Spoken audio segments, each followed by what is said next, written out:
zama sanariya daga rayuwar mu.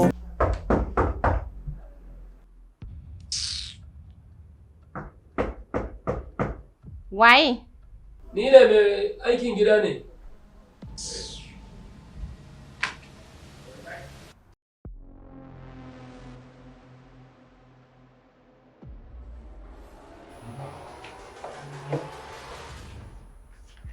Salamu alaikum.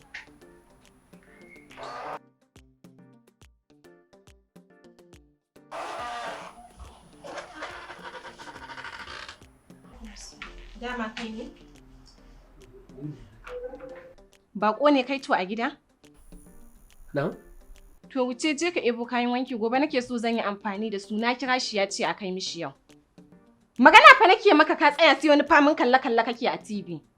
Kinga da Allah tashi ki je ki dauko masa kayan tashi ki je.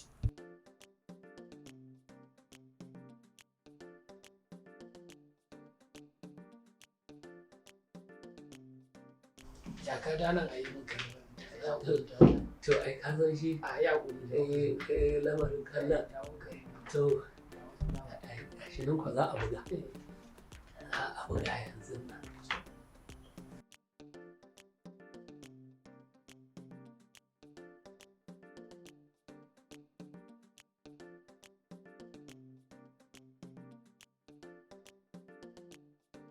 A'a, me haka? Me kake kalla? Me ka sani? Ai Hajiya, wannan wanda zai buga penalty nan shine ai ina supporter ɗinsa. Ban gane kana supporter ɗin shi ba. Wato ɗan wasa ne mai gashi can zai buga. Ɗan wasa ne mai ƙwazo gashi can.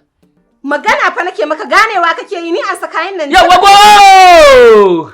Me haka? Magana fa nake maka ka an sa kayan wanki je ka kai min wanki gobe zan yi amfani da su. Ke kinga.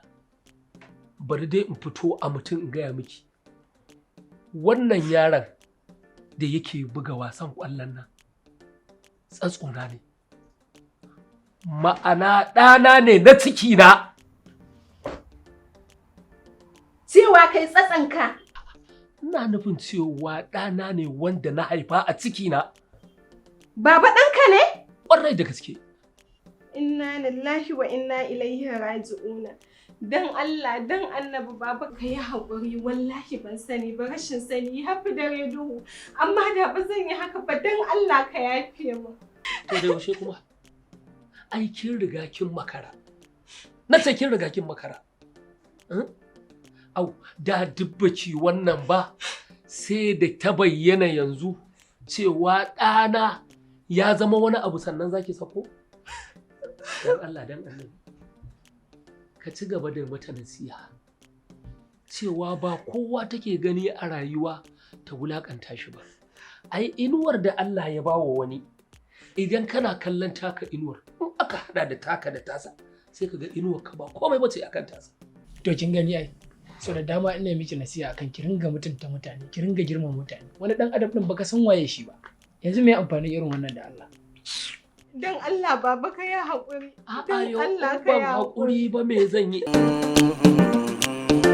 Daga rayuwar mu ashe komai ke zama sanari.